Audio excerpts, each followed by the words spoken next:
You've listed your home, but no one's biting. Days are passing, buyers are just scrolling past, and now you're wondering, did I make a huge mistake? The truth is, pricing your home wrong from day one is the fastest way to lose time, money, and potential buyers. And fixing it? Well, it's not quite as simple as just changing the number. Today, I'm going to show you why pricing strategy can actually make or break your sale. Plus, we're going to talk about how to get it right the first time, so you ultimately don't have regrets. Now, before we dive into the 3 ways to price your home, I want to take a minute here and talk about something I see a lot out there as a listing agent sitting down at the table with sellers when talking about pricing their home. More often than not, sellers have been looking at their phones, they've been looking at Zillow, Redfin, all of these different sites, trying to gauge what they think their home is worth, because these websites have estimates. Zillow has this estimate, Redfin has their value, and in many times that can influence how you think of your home. But with that said, it's very, very important not to solely rely on that number as the gospel, because in many times you could be pricing your house too low, while at the same time, in many cases, you might be pricing it too high. And the reason for that is because Zillow, these websites use algorithms to come up with the value of a home. It's not someone like myself with 20 years of experience back there using comparables.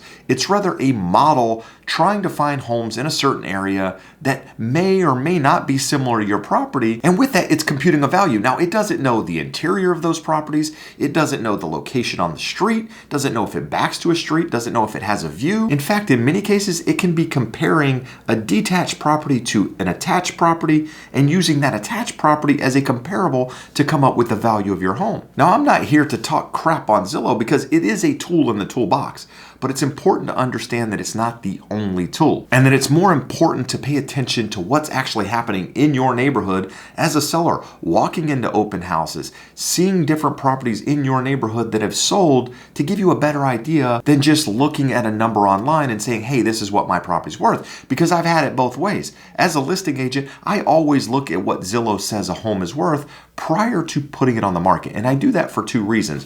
One is because oftentimes Zillow has the home listed at a number. Let's just say it's 1.2 million, but I've decided with my client that we should list it at, say, 1.45 million. So in that case, we're overpricing that home by nearly $250,000. But here's what's really funny. As soon as I put that home on the market at 1.45 million, guess what happens on the Zillow's estimate? They now update their value to reflect closer to the number that I input. So now I just influenced Zillow's number by just putting the property on the market at a higher number. So in the case that you solely relied on Zillow and just say, hey, I decided to do a for sale by owner, you could have left $250,000 on the table. While at the same time, Zillow often overstates the value of properties in the same way that they undervalue them. And then I go on and put that home on the market at a lesser price, and guess what happens? Zillow changes their value. So their numbers are easily influenced by what I do as a real estate agent. And that's exactly why you shouldn't solely rely on that number, but rather have a real estate agent run comparables for your home. Try to find homes in your area that are in a comparable location. Does it back to a street? Well, try to find homes that back to a street. Bedroom, bathroom count, square footages, lot size, condition of the property. All of these things matter on top of what's actually happening in the market when determining where your home should be priced. Now, with that, if you're having a conversation with an agent, I think it's really, really important to ask the agent for the comparables. Actually ask them to break down how they're getting the value of your home based on those comparables, because what I'll tell you is more often than not, listing agents try to win listings by telling the seller that their home is maybe worth more than it actually is to try to win the listing. So instead of just taking their word at face value, ask them to back it up. How are you getting to that number based off the comparables that you have in your CMA, that you have in the documents that you brought to me, and why are we pricing it above it or below it? Because the last thing you want to do is overprice your home, and that's really what I want to talk about in today's video. There are 3 ways to price your home, and really there's only one of those ways that's correct, in my opinion, to not only maximize price, but also maximize time. But let's start with overpricing. It seems logical, right? You price it high so that you can negotiate down. Let me start by saying that's that's a bad negotiating strategy to begin with. You should never have to oversell something so that you can compensate and bring the value down so that it's more in line with what a buyer thinks. Because like you looking at Zillow trying to predict the value of your home, guess what buyers are doing? They're looking at homes that have sold in your neighborhood. They've seen homes similar to yours. They have an idea of where homes are selling. So by overpricing a home, you're setting the expectation that you're somewhat of an unrealistic seller. And oftentimes what happens when a home is overpriced is that it sits on the market. And the longer that home sits on the market, guess what a buyer thinks?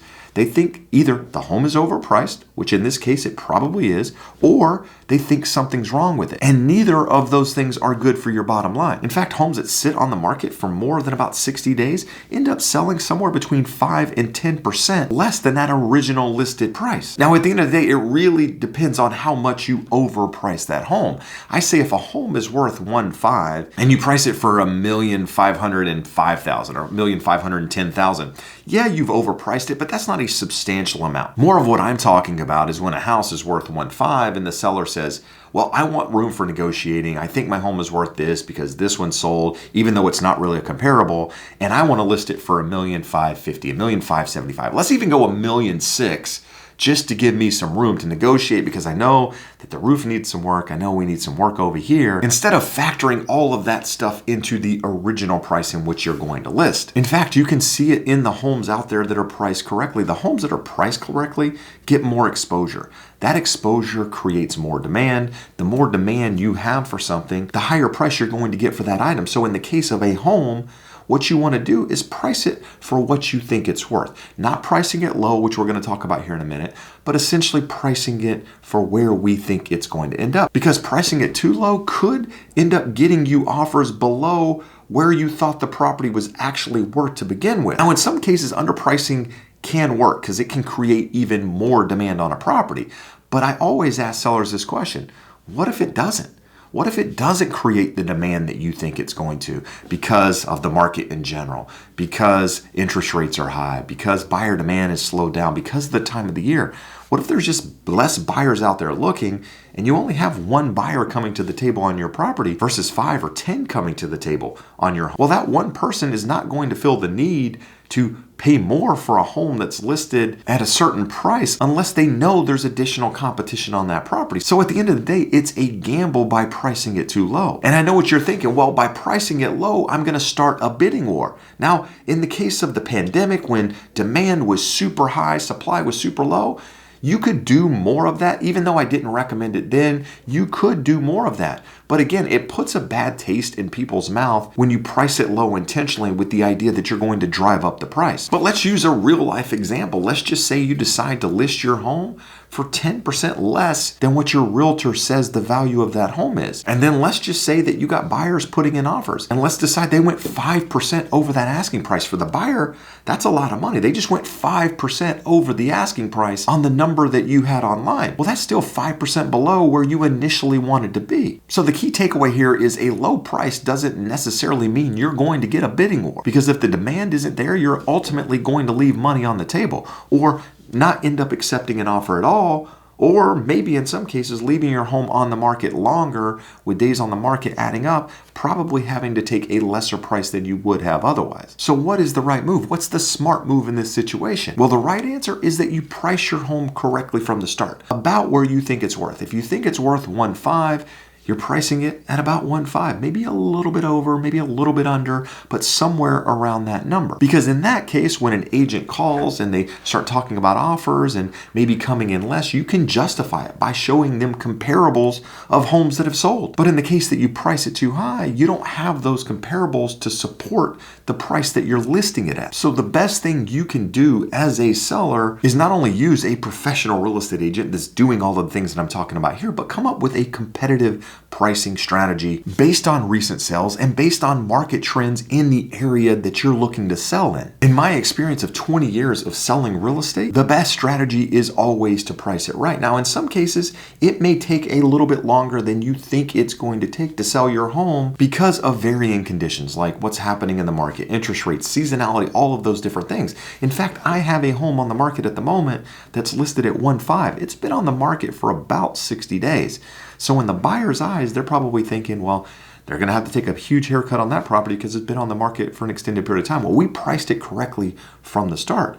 And our offer that we just accepted is right near the asking price. So yeah, it's a little bit less, but it's only about 1% less versus taking something 4, 5, even 10% less. In fact, there's a home in the same community that's listed for about $50,000 more than we're listed, and it's a model match. So in my eyes, that other home is overpriced at the moment, and they're likely going to have to end up taking a haircut because it wasn't priced correctly to start. So to sum it up, overpricing, bad. Underpricing, risky. Pricing it right, well, that's how you sell it quickly and for top dollar. Now, if you're somebody out there that's considering selling your home, you need guidance, you need help, you have questions, do me a favor and reach out using that link in the description of the video. And make sure you hit that like button if you found this video helpful at all. And make sure you subscribe if you're interested in getting more content on selling your home for top dollar. Now, on top of overpricing, there's one other mistake I see a lot of sellers out there making before putting their home on the market. If you're interested in learning what that is, do me a favor and check out this video here.